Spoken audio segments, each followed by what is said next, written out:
死刑观念来讲台语故事，高雄医学大学台语文讲师张福慈，公共电视台台语台新闻节目播送人员随网年轻，发音不只标准，播出的内容有够澎湃，是真赞的语言学习材料。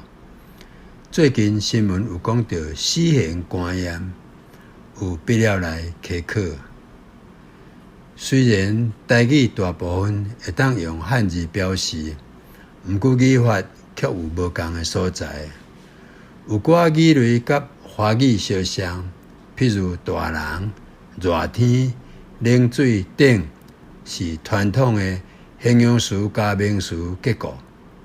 但是嘛有寡是倒变的，是名词加形容词的构造，亲像讲家母、牛母、猪母、猪哥、鸭母、鸭角等，类似英语的 nothing new、something strange。观念伫学术界通分做 A、B、C、D 等类型。台语要安怎讲？我建议应该是观念 A、观念 B、观念 C 比较妥当，就是采用名词加形容词的形式。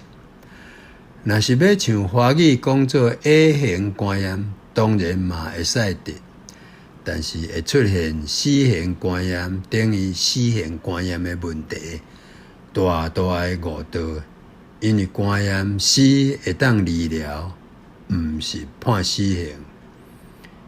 国家语言发展法政府已经公布，过来应该紧紧成立语言发展中心，邀请各界人士讨论学术名词甲新创语术，促进语言发展。